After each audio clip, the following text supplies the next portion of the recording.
On today's video, I am going to answer a very specific question that's been burning at the back of everyone's mind. Are the best Keris blades made from meteorites? Keep watching to find out more. Welcome to the Keris Collector Show, the ultimate vodcast for growing your collecting skills through online video.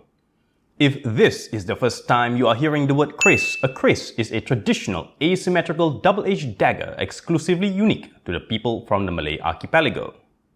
My name is Khairi Johari, better known as Pak Jofe, the Keris Collector from Singapore, and you are watching the Keris Collector Show. This channel is dedicated to helping you develop a healthy collecting habit and learn how to profit from the latest collecting trends, reviews, and helpful guides. So, if you are interested to increase your knowledge on this subject, then this channel is definitely for you. So, without further ado, let's roll the intro and get on with the show. Do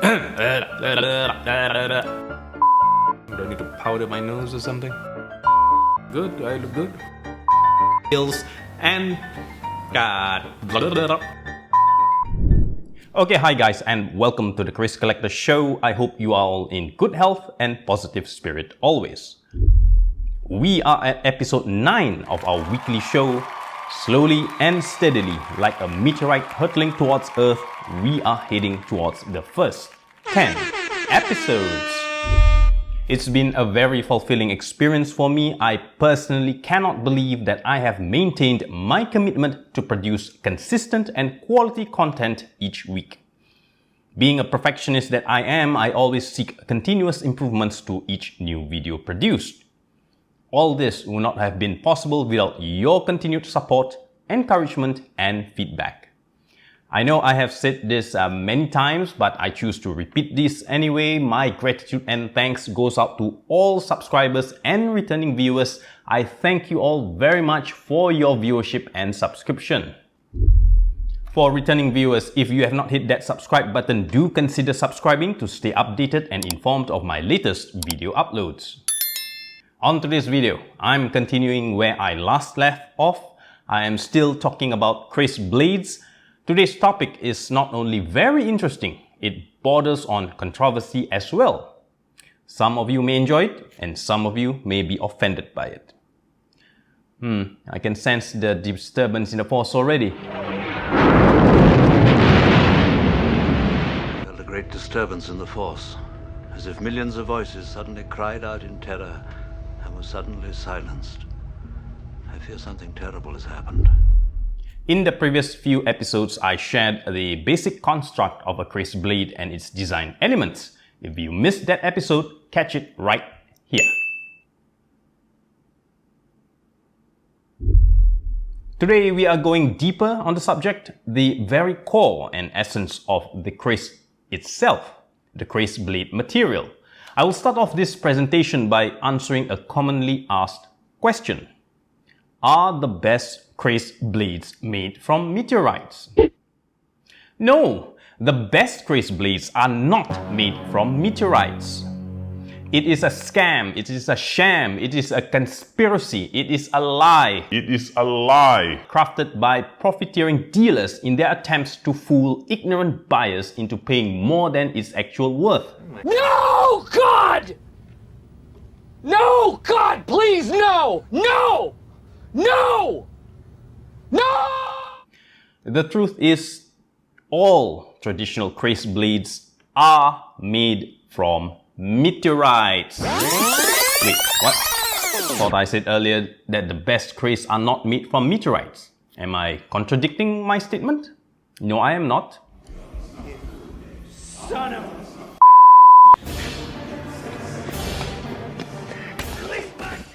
Let us take a look at how a traditional Keris blade is formed.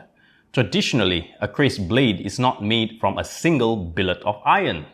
A Keris blade is made from layering different types of metals in the form of rectangular sheets, heated, hammered, folded multiple times, hammered again, and finally tempered by quenching in a vat of liquids, be it water or oil. Why is that so? The answer is rather straightforward. Iron on its own, in its natural state, is rather brittle. While it has ductile strength by itself, it could not withstand strong impact against it. Examples of such incidents are cited in many historical documents globally. Briefly to mention a story I read about some time back, even in the South Asian regions of India, there was a story of a king who discovered a meteorite and suspected it was made of iron and instructed his smith to forge a sword out of it. The first attempt, a beautiful sword, was finalized and presented to the king, but when he tested it and clashed it against another sword, it shattered. And the king suggested that the original meteorite sword be reforged with the sword that broke it. And from it was then concluded that meteorite iron on its own was not strong enough unless mixed with another metal combination. And not just from India, some Japanese swords too employ this technique. Likewise with some Nordic daggers. All in all, this global phenomenon of using meteoric iron is not just exclusive to the people from Nusantara. I need to highlight here that literature on the history of iron and its development globally is a worldwide phenomenon. Each major culture have their own traditions on the development of iron, so feel free to read up more on the subject. For today's presentation, I will center around the subject of Keris blades. Now, going back to earlier historical records, our ancestors noted that there are two distinct categories of metals. One born from the earth, meaning it was mined from the ground, and the other that fell from the sky. It was presumed that the metals that fell from the sky held greater power because it came from the heavens, something our ancestors could see visually for themselves when observing the night sky. Now, before I continue any further, I do advise that you grab a seat if you are standing, because what I am about to share is going to blow your minds and you may fall flat on your bum. A quick disclaimer, I am neither promoting any form of bigotry nor am I preaching any form of religious doctrines. I am merely presenting facts as it is. Now, prior to the arrival of Islam in this region, iron was believed to come from two different sources: the earth and the sky. When Islam came about and the Quran was compiled in completion, we Muslims were presented with Surah Al-Hadid chapter 57 verse 25, which reads, "And we sent down iron with his great might, benefits for humanity." Take note, this is only part of the verse. This verse is much longer and cites prophets and call for justice to prevail over oppression and injustice. Also in another chapter, Surah Al-Kahf, chapter 18, verse 96, in the story of Iskandar Zulkarnain. "Bring me blocks of iron, blow when the iron becomes red hot, bring me molten copper to pour over it." Again, I need to highlight that this verse is much longer and I am just presenting the parts with keywords containing iron. Now, before I proceed further, I need to emphasize that the video is in no way trying to enforce or impress my faith on any of my viewers. I am merely presenting my findings as it is. This is not a theological discussion, yeah?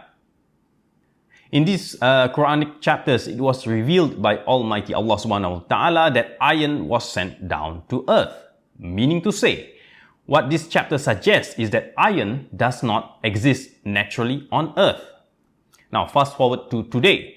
Modern science has proven without a doubt that iron is not a terrestrial element. Now, terrestrial means coming naturally from the earth. Now, how amazing is that? It has been proven. The element iron is not produced naturally on earth. It comes from outside of this atmosphere, so to speak. So, if iron is not a terrestrial element, suffice to say, all Keris blades at its core essence are meteoric in nature. All Keris blades at its core essence are meteoric in nature.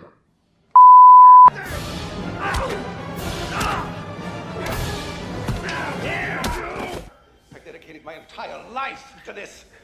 Every waking moment for years. Have you ever shown that kind of dedication? Have you? Have you? There simply is no other argument to this. Iron, as modern scientists have discovered, is the heart of another star or planet that collided with our young Earth and become its core. Hence, iron is the foundation cornerstone without which Earth would not exist. Iron serves many purposes and benefits. You can read up more on this on your own, yeah? Some type of iron has higher nickel content and when heated is discovered to be stronger than pure iron itself. Some raw specimens of iron dug up from the ground has been discovered to contain trace elements like carbon, silica, manganese, aluminium, sulfur, iron, cobalt, nickel, and much more. The subject on iron alone is worth several videos. Fascinating and mind-blowing indeed. Now, before I digress any further, let's reel in back to the subject of Keris blades. A Keris blade generally requires 3 different types of metal groups, so to speak, to produce a quality blade. This has been recorded in many literature surrounding this subject, and also fundamentally confirmed by pandai besis and recognized ampus. To make a Keris blade with pamur, a bilah berpamur, 3 classes of metals are basically required: besi baja, besi tawa, and besi pamur.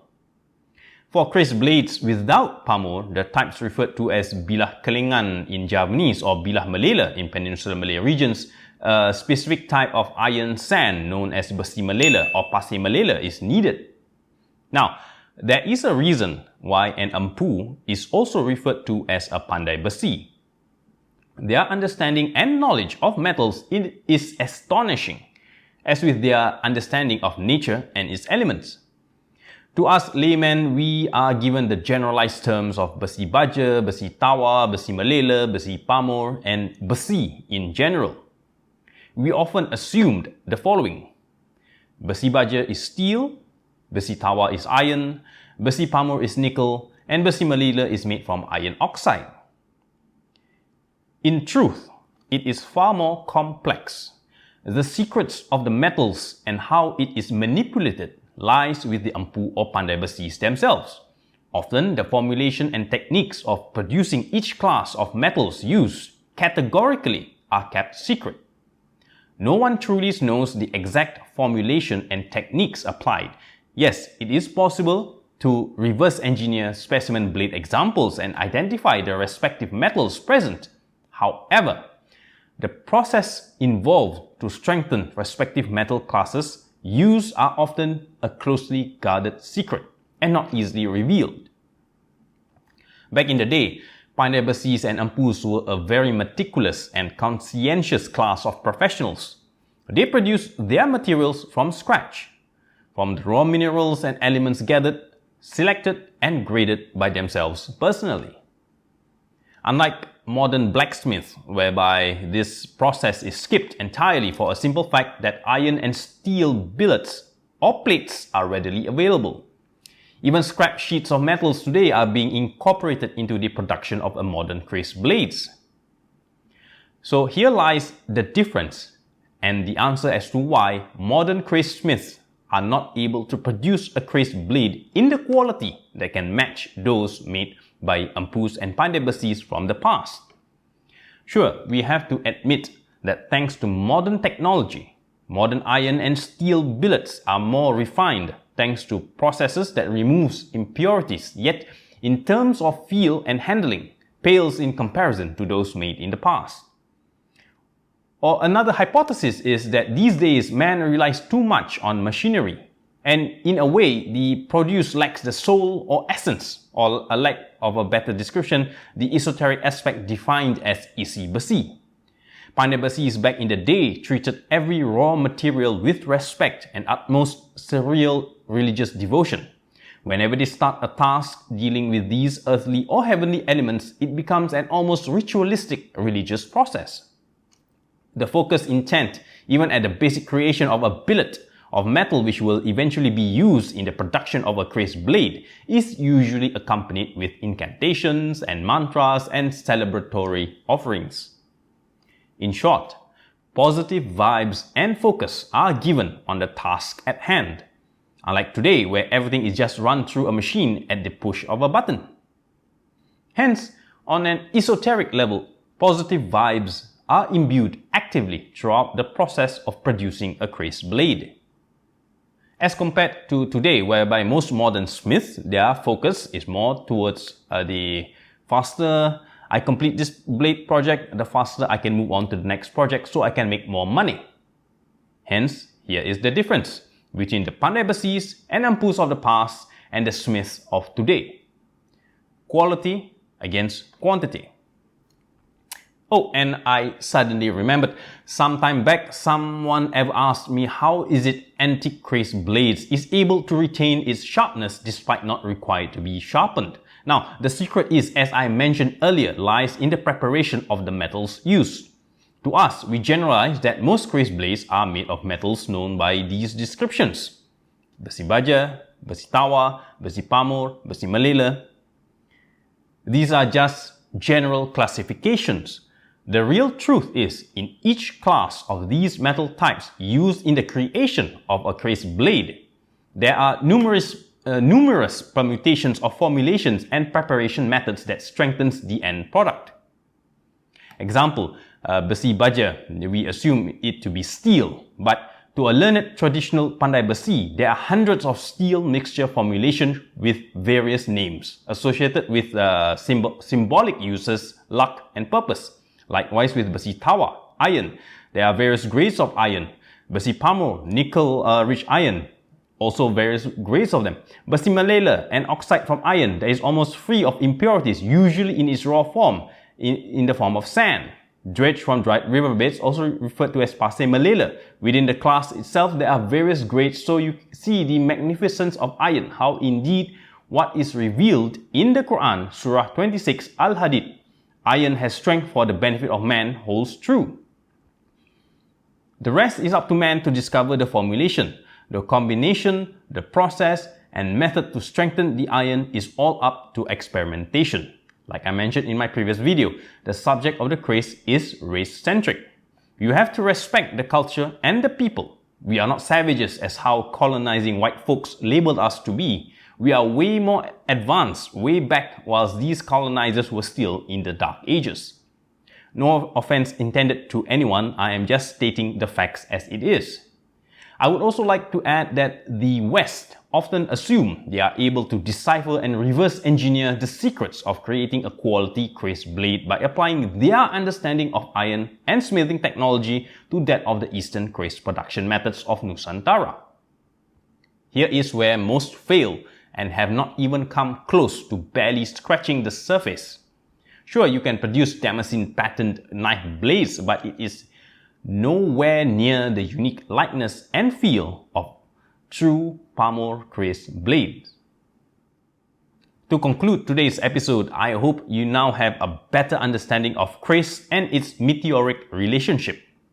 To some, it may shake the core of your beliefs, but it is what it is.